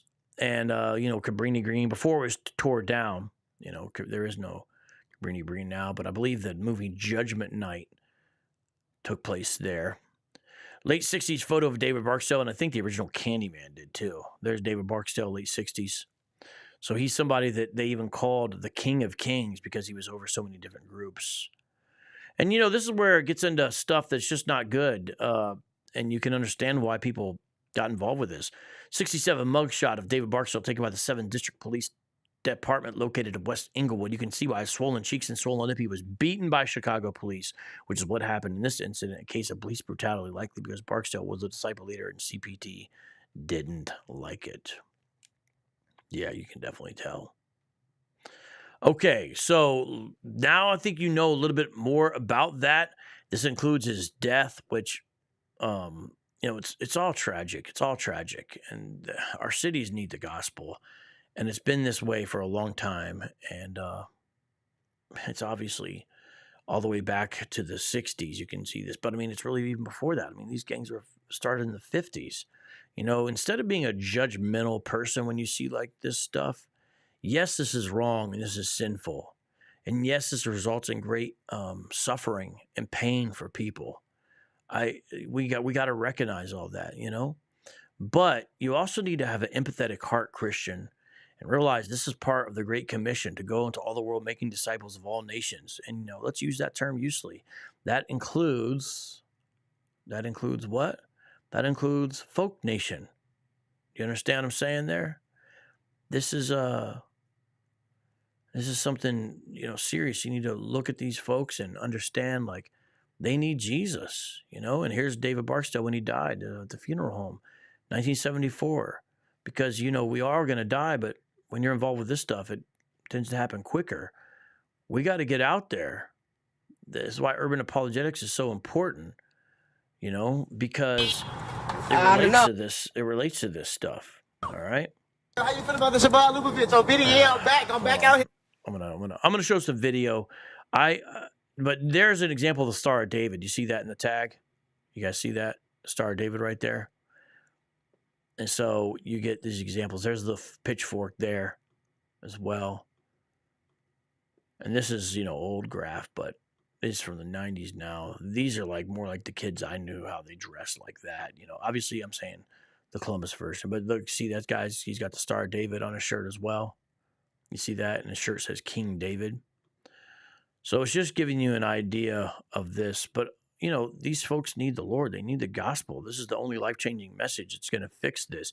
There's no political, financial, economic, social solution. It is the gospel and the gospel alone. You guys understand that? That's all that it can be. That's all it can be. Now let's take a look here at a couple more videos before we take our next commercial break, because I do have some more video. The Underground Railroad, y'all had it. Yeah, they want more space. They want more space. Yeah, tell us about it. Tell us about it. Yeah, basically they're cold people. So we just Free Kanye, but don't do it like Kanye. Oh, Free Palestine too on King Day. Anyway, y'all want me to go in the United States, just comment below. Tune in on King Day. We outside. It's the weekend, we outside. Let me beat that from behind. If I ain't that, then it's mad. That coochie sweet like Valentine's. It's the weekend, we outside. On King Day, how you feel about the Shabbat Lubavitch? On Biddy, yeah, I'm back out here on Biddy. You feel? The Underground Railroad, y'all had it. yeah, they want more space. They want more space. Yeah, tell us about it. Tell us about it. Yeah, basically they're cold people. So we just a couple extremists that they want some more space. But Wait, you talking about the 12 extremists? yeah, the extremists that did it. So they wanted more space, but they couldn't get the permits or whatever. So they broke down the wall. Yeah, man, hurry up. Keep going. This cold as hell. That's it. That's the whole thing. They Nah, wanted more space. y'all had it. What up? What about? Here's the secret. They had more. No, them bloody beds, y'all had bloody kid beds down there. Y'all had, what else they had? Yeah, right. Yeah, nah. So sorry the video's cut off there, but you can hear the audio. So there's more blood libel stuff. Demetric Caldwell, thank you for sharing this powerful testimony. Look what he says. He says, I know a former gang member from California who gave his life to Christ, and he said that gangbang is like a form of idolatry and witchcraft. This is really interesting, vocab. Thanks for sharing. And thank you for sharing that testimony. Praise God. He also says, it's like the names and symbols seem to give it a sacred edge to it. Seems pretty sacrilegious. I agree with you. And that's what's fascinating about this. And, you know, even that one article, the abstract or the annotation said, you know, this is Black Disciples is kind of like a religion. And I guess Little Dirk was also down with them as well. And Crimson Worm Apologetics says there were some ruthless white boy gangs in Chirac too, like the Popes and the Simon Royals. Well, I don't, know about that. I guess so. I know that in my neighborhood. Okay, this is all like, I don't know if I should be these personal. I don't know, but whatever. In my neighborhood, on the south side of Columbus, there's an area that the local population called Wompton. I'm just telling you the way it was in the 90s, okay? And Wompton, maybe you can guess, stood for White Compton. I didn't make the name up. This is what they called it, okay? They called it White Compton, Wompton.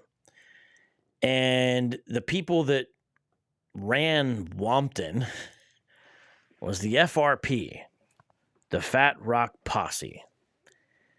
The FRP was the first gang I had direct experience with. And so mainly I've been talking about high school, but in middle school was where I had the first direct experience with. And they were basically all the worst types of bullies who became together and then bullied people together. I never really got bullied my life. I don't have that as a story. Everyone gets made fun of or has different things going on. But even the John Mark Greaser thing wasn't really hard. It was just like, whatever. But the only kind of ever time where I really had any kind of what would be close to bullying was by the FRP, because they would be together and they were big and they were trying to always prove themselves. And so they were always in someone's face trying to bully you. So I would say probably 2 or 3 times, where they just caused problems for me as a young man, and almost everyone on the South Side had experience. But when I would talk to my friends across the way, my black friends in Southfield and stuff, they would laugh at the FRP, like, yeah, we've heard of your gang, the Fat Rock Posse. They just thought it was the funniest thing, because in their neighborhood, they had actual folks and actual Crips. So to them, the idea of and some Bloods apparently, but the idea of this FRP white boy gang to them was hilarious. And I'm like, well, you're saying that, but if you have to live around them, it's not a pleasant experience. And, a lot of these guys did end up going to prison, just like, any other type of criminal, for all kinds of crazy stuff. And, some of them were big guys. Yeah, there was a couple small guys in there, but what I'm saying? So, my friends would laugh when I would tell them about the FRP, and they're like, yeah, we heard of that. They thought it was the funniest thing. But I'm like, yeah, it sounds funny, but it's not funny when you're walking home from school. Why am I telling these stories? I don't know. So now everyone on the internet that watches this knows about the FRP, the Fat Rock Posse, the white boy gang that terrorized our friends to a certain extent. But on to other things. It's all not true. Oh, King David, I'm back on King David. How you feel about them hidden tunnels? So there he's talking about the tunnels again. Which is the hidden tunnels, the secret hidden tunnels. Can I ask you a question? What was you guys really hiding underneath them tunnels? It wasn't a tunnel. How do you feel about the New York Police Department exposing them hidden tunnels? It was a basement. It was a basement? Yeah. What was them bloody? What was them bloody beds? What was them bloody beds? It was beds. It was baby beds, bloody beds that they built. What was that? There was rituals. I just want y'all to know, black people was the real Jews. Be cool. Are from Judea. Y'all. And Judea's in the Middle East. You Jewish, my brother. You are your own. My family lives in Israel for 100 years. You gotta know your history, gang. Know your history on King David. Martin Luther King he did that would have been GD, but we already know Malcolm X was the Blackstone, gang. Malcolm X used to fuck with black. You don't even know who that is on King. You from New York, you don't even know who that is. You don't know where I'm from. Where you from? Where you from? Throw your shut up on King. Where your paper? Where is you from on King David? Where you from? Where you from, gang? How you coming on video? Where is you from? Where you from? I'm from Israel. All right, so we already saw this clip. Did we watch all this clip? Make sure here. Yeah, I think we did. Real juice. All right, so we'll watch this one next. But first, let's take a brief commercial. We'll be right back on Street Apologist Live. And interesting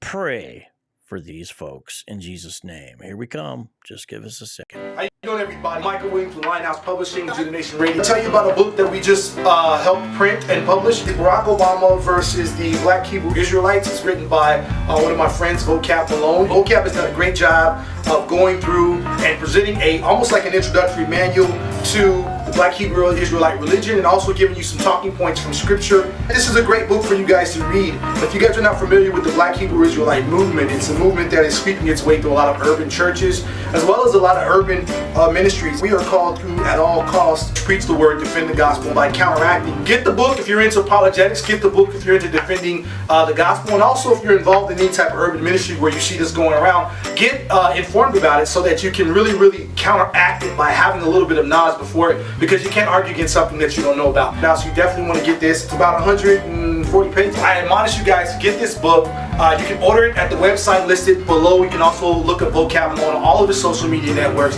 Purchase the book. It's a great price. Man, I hate these devils. We have a dozen clips to get through here, and we need to get through them because I went to a lot of work. So we're going to zoom through the rest of these. I'm not going to do any more reading. Let's just watch these and comment on these. This is Famous Richard, YouTube star, Chicago drill rapper, there at Chabad Lubavitch at 770 in Brooklyn, trolling. Yeah. Come on. Yeah. Yeah. Do you believe black people are the real Jews? I believe that black people could be Jewish also. Wait, say that. Say it again. Speak to the mic. Speak to the mic. Say it again. I really need to go. On King David, say it one more time. For the black people, they want to know what's going on at the crib. Do you believe? So notice he says, I believe black people will be Jews. You know, so a lot of stuff Hebrew Israelites say, like, oh, you don't believe we could. Well, these guys are saying, you know, black people could be they could be Jews. He's just saying that doesn't mean that I'm not. You see what I'm saying? And that's exactly what he's going to say. Watch this. Black people are the real Jews. I believe black people could also be Jewish. I don't believe that I'm not Jewish, though. That's what you're saying. I also think I'm Jewish. Nah, for sure, but like, you know black people are the real Jews, though. What's that mean? What you mean? What that mean? What do you mean? I'm Jewish also. I know you Jews, but y'all stole our culture, bro. Y'all stole. What do you mean I stole your culture? Y'all people. What do you mean by people? Black people are the real Jews. I like this guy. These are good apologetic questions. He's like, what do you mean? He wants them to unpack what he means. What great response. And notice he's genuinely listening to him. Some of these guys were rude and mean, no doubt, but some of them were really patient and fair and seemed sincere. So I appreciate that. The folks at Chabad. What's that mean, real Jews? We could all be Jewish. You could also be No, Jewish. we all could be Jews, but black people are the real Jews, gang. In the Bible, we are the real Jews, gang. I don't know what that means. What you mean? You do your research on King David. All right, do your research on black people being the real Jews. I'm going to look it up, okay? Do your research. We ain't even gonna say do your homework. This is not no J Main podcast. Do your research on black people being the real Jews. You're not African, bro. Next clip. How you feel about the Chabad Lubavitch? Oh, Biddy, yeah, I'm back out here on Biddy. You feel? The Underground Railroad, y'all had it. Yeah, they want more space. They want more space. Yeah, tell us about it. Yeah, basically, they're cool people. They just... Free Kanye, but don't do it like Kanye. Free Palestine, too, on King Day. Anyway, y'all want me... You say what? They want to expand it. They want to expand it? All right, man, tell us that I'm trying to ask you a question on King Day. You ducking me on BD. Can I ask you a question to him? Is that the reason? Yeah. Do you believe is Rabbi Schneerson is that your Messiah? I think so. You think so? Oh, King David, I heard those slamming. Who was that hopping out? Oh, snaps on King David. We this way. So we asked him, "Do you think Rabbi Schneerson is the Messiah?" He says, "I think so." So some Lubavitchers are definitely Schneerson's the Messiah. Others are more hesitant. Others will say, well, if it's not him, who would it be? So he says, I think so. But some of these guys later on in the clips are going to be a lot more certain. These are kids. I don't know. He brought me there. I don't know. Does your mom and dad bring you to the temple? No. I'm the kid that y'all kicked out. Yeah, on King David, the black kid that y'all kicked out last week on video. Y'all bogus for that. Yeah. So be ready. Be ready. Wait, be ready for Messiah? Ready for Messiah. So who are you? If Messiah is you talking about Rabbi Schneerson? Rabbi Schneerson. This is the real Messiah. So that's the reason y'all built these Jewish secret tunnels. You hear that? Rabbi Schneerson, that's the real Messiah. So forget about the trolling element. You know, he's all in his space. But the Chabad man says, Rabbi Schneerson, that's the real Messiah. Of course, the idea would be, you know, not Jesus Christ. You know, not the Christian Messiah. He's saying it's our guy. Fascinating. Watch what he says, though. Oh, King David, the Underground Railroad. You know what I'm talking about? That Underground Railroad. We are on the tunnel to the redemption. Now. The tunnel to the redemption. What the oh, so who was you on King David? I said you. Who was you on BD? I'm on everything moving on BD. How you coming? How you coming? Where you going? Sorry. But hey, back to our interview. Know that very soon Messiah is on the way, and now all the Man, y'all heard it here. King David, Messiah on the way. The tunnels, that's what they. Hey, I'm gonna take y'all to the secret tunnels on King David. We gonna go there. On BD. We go. King David. All types of error going on here. Do you know black people is the real Jews? That's great. I don't know. Do you know us as African Americans, black people be the real Jews, and the Bible be the real Jews too? I got my pizza. He had the skins of bronze and the hair of wool. He had the skin of bronze and the hair of wool. My pizza's waiting for me, bro, and I gotta go eat it. Why all of them keep changing the question like that on King David? Y'all see right here, reporting live from the Jewish community on King David. Hey, I love Jewish people. Do not cancel me. I'm not Kanye. Do not treat me like Kanye on King David. I'm not trying to. I don't want Pete Davidson none of my short. That shit dead on King David. Oh, Jewish secret channels. Yeah, it's. I don't know if you caught what he said. I don't want Pete Davis basically saying like, hey, you know, Kanye got canceled and lost his girl. That's what he's basically saying. Don't let that happen to me, all right? Department, how do you feel about that? Chabad. This is my favorite guy coming up. Watch this guy. Department, how do you feel about that? Chabad. The Chabad Lubavitch. Chabad. Chabad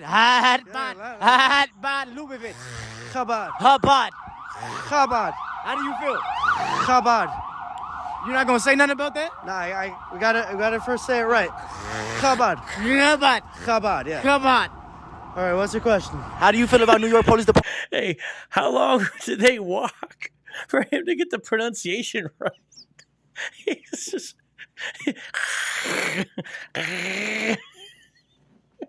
How long were they walking so he could... This is my favorite part of all the videos. This guy's like, first we got to say it right. Come on. What was your question? Do you know black people? Watch it again. Department, how do you feel about that? Chabad. The Chabad Lubavitch. Chabad. Chabad Lubavitch. Chabad. Chabad. Chabad. How do you feel? Chabad. You're not gonna say nothing about that? Nah, we gotta first say it right. Chabad. Chabad. Chabad, yeah. Chabad. All right, what's your question? How do you feel about New York Police Department exposing it? Chabad. Chabad.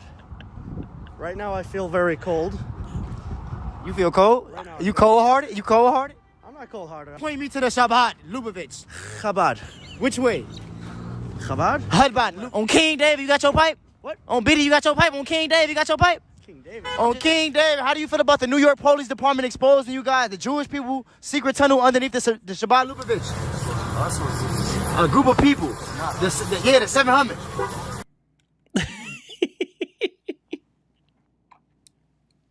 And that guy in the car, he just goes up to, he says, you're just doing this for clicks and likes, you know. Chicago, can I get you? Were you a part of that? Hello, my fellow Jewish brother. How do you feel about New York Police Department exposing you guys' secret tunnel to Chabad Lubavitch? This guy is so funny. Watch this. This guy, he takes it so serious. He takes out his earpiece and he grants him like a legit interview, but he talks so slow. And This is comedy. Let's just watch this together. Watch this. Do you know black people is the real? Watch this. Chicago, can I get you? Oh, okay, this one right here. Watch. Chicago, can I get you? Were you a part of that? Hello, my fellow Jewish brother. How do you feel about New York Police Department exposing you guys' secret tunnel to Chabad Lubavitch? What? The Chabad Lubavitch. It's not tunnels. It's a, well, someone decided that it would that he would clear up King David, a room. speak up. You say what? It was basically it was a renovation made which wasn't legal. For Rabbi Schneerson. Rabbi Schneerson, you guys did this for Rabbi Schneerson. This is the way that you guys was honoring Rabbi Schneerson. I have an appointment right now. No. So. I'm asking you a question. Please do not leave. I'm asking you a question. What is the reason you guys built this secret tunnel? We didn't build it. This was a fringe group, and the group 770. I know of you guys. 770. Shabbat Lubavitch. Inside, there's a very fringe group. They run the place, and they decided that they're going to do it. How do you feel about New York Police Department exposing you guys' secret tunnels? Oh, they were subway tunnels. They were subway tunnels? Yeah. Who told you that? You could look it up. They were not subway tunnels because... Are you... Now, that part's interesting because it is true that Chabad is split even in the actual building, and the younger guys are more radical, and they're kind of running it. It's really wild, the division there. Listen to the next clip here. Is Rabbi Sneerson your Messiah? Sir, please stop. Is Rabbi Sneerson your Messiah? Please stop right now. I'm leaving. Thank you. Oh, yeah. Most people have no clue that in 2023, the best way to make money on Amazon is not movement. Chabad yes, movement? The Chabad Lubavitch. It's about to change people's lives, to make this world a better place. All the blood libels, all these things, it's just... So you build secret tunnels. You build secret tunnels. No, you build secret tunnels. He beat secret tunnels just to make the world a better place? No, that's not what you say. My name famous Richard on King David. We out here. Go Richard. What about them tunnels though? What about them tunnels, them secret tunnels y'all been had? This is a lot of the Underground Railroad. This is the Rebbe. This is our Rebbe. He says to makes it bigger, this building. Yeah. And to expand the building. Yeah, and the government and the people that belongs to charge on the place, they don't do that. Yeah. And that's why they broke. They want it bigger because thousands of people coming here and there's no place. And so they start to work on it, but it's crazy things. But anyway, they must make it bigger, this place. That's it. This is the... So that's the reason. This is the commandment. So that is the reason before the secret holes. Yeah. So you guys did not build the secret holes for Rabbi Sneerson. It's because Rabbi Sneerson wanted to expand his church. And is that your Messiah? Yeah, sure. Is Rabbi Sneerson your Messiah? No. Oh, what was the reason you guys building this tunnel? What was you guys trying to expand this tunnel for 60 feet deep? Was you guys doing this for your Messiah?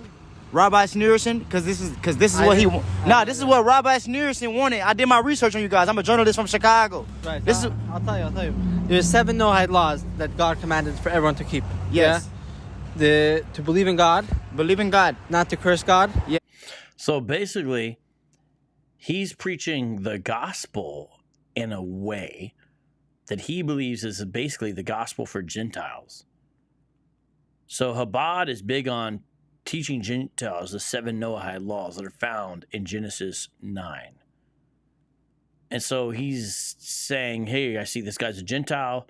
Instead of talking about all this other stuff, I'm going to go ahead and I'm going to explain to him what the Noahide laws are. This is a Chabad thing. Yes. Not to kill, not to steal, not to do wrong marriage. Yes. Have respect for animals, not to cause them pain. What about King David? You know King David, right? Why were you guys building this secret tunnel? I don't know about the secret tunnel, but the Lubavitch Rebbe said that Mashiach is very close. Mashiach is coming any minute, and we have to add in goodness and kindness. Add one more act of goodness and kindness, bring Mashiach, and that will bring Mashiach. Do you believe that Rabbi Sneerson is the Messiah, and he's coming back? I believe that Messiah is coming very soon. Absolutely. And Messiah, are we referring to Rabbi Sneerson? Rabbi Sneerson, yes. You have heard it here, famous Richard. On King David, we right here on Montgomery Street. We in the Jewish community. I'm out here interviewing Jewish people. We got 2 more. We got 2 more right here. We got 2 more. This is wild, man. We just got a couple more I want to show you guys. This shit out here. He did about it. It's in front of you. What they putting out here is right in front of you, folks. Life is crazy, gang. They controlling this shit. Them people controlling this shit. These people got weather control, boy. Whoa. Apparently, there's a trope on the internet, one of the many conspiracy theories, that says Jewish people control the weather. I haven't looked too deep into it, but I can tell you the second I heard about it, I thought back to my passion for G.I. Joe. And I remembered a miniseries that was done called The Weather Dominator or something like that. At least that was the title of the cartoon. I don't think the actual show was called The Weather Dominator. And it was about Cobra constructing a device to control the weather. And they did it for terroristic purposes. And apparently there's a meme or whatever you want to refer to it as, that says the Jewish community somehow controls the weather. And he's repeating that. Okay. Hold on, man. We going somewhere with this, man. What these people don't know about me. Hold on, man. What these people don't know about me is like, I'm real spiritual, gang. Like, so it's like, I manifested this. I meditate. I'm good on energy, gang. I really manifest my life, folks. So it's like, what you put out, what you will receive, shorty. I like that. On King David. I like that. When they say you can do anything you want in life, you really could. You just gotta put your mind to it. That means open your third eye. You gotta already see that. You gotta see it happen before it happens. You gotta see it occur before the cure. And then you gotta meditate on that. You gotta manifest on that on BD and make it happen, gang. Like them tunnels down there on King David. They made that happen down there. They went down there on King David and they did some shit that we don't know about. This shit bigger than what we think it is. Yeah. Cause this air pollution, they out here fucking our air up. So they trying to build some shit up soon. Cause this gonna be the end of the war for. It's gonna be the end of the world. Man, you want to know all over the place with this David, one. if you know I ain't gonna lie, this man. I'm just saying, though. Boy, this famous rich man. Look, boy, we tapped into the nearest TV. I ain't slow. I just act slow. You hear me? On King David. That's how you do this shit. On BD. That's how you supposed to do it, though, man. If you know, you know. King David. But you got us woke right now, and I appreciate you. So he's tying in the tunnels with the Jews controlling the weather. And the guy's impressed by this, the interviewer. And there you see some of his spirituality. Open up your third eye, secret prosperity, you know, all that stuff. The world is in a dark state, ladies and gentlemen. On King David, because they had some shit going on down there. I don't know if you knew, but like, them Jews, what them Jewish people, gang? You gotta do your homework on them. Do your research, gang. What you mean? Swear, I don't want to say too much more. I ain't Kanye. Don't cancel me on King David. I ain't Kanye. Do not cancel me. I'm saying, but they got something going on down there with babies and all that on King David, bloody beds, all that. That's what they found in them hidden tunnels. They ain't said it on the news. No, I'm saying it's a lot they ain't say. It's a lot they ain't say on King David. I ain't gonna do that. I ain't Kanye. Free Palestine on BD. Free Palestine. On BD. I ain't Kanye. Don't cancel me. But hey, to be aware is to be alive, folks. Why is they put to these high positions? Why is they, you know? Yeah. They all them, they be in high positions where it's like they control shit and basically, you know? But they not controlling shit. Cause black people, we the real Jews, if you know. Why you say that? What you mean we the real Jews, man? They stole our culture, gang. And you gotta educate me. They stole our culture on King David, man. Free Palestine too, man. And then that Bible that I'm saying like that Bible, gang. That Bible that they try to force us to in slavery to read. You know, Jesus was black, man. God was black, man. He had the head of wool and the skin of bronze. If you know what you know. So how you feel about the war in Israel right now? The war in Israel. So there you hear a little bit about him banging on the Bible. You know, it's something that was given to slavery. So he's clearly, about that anti-Bible stuff too. Joe Biden ain't doing that. Sleepy Joe. Oh yeah, there's my last clip I'm gonna play. Why they put to we got a real fascinating clip coming up here for you. Real fascinating clip on King David.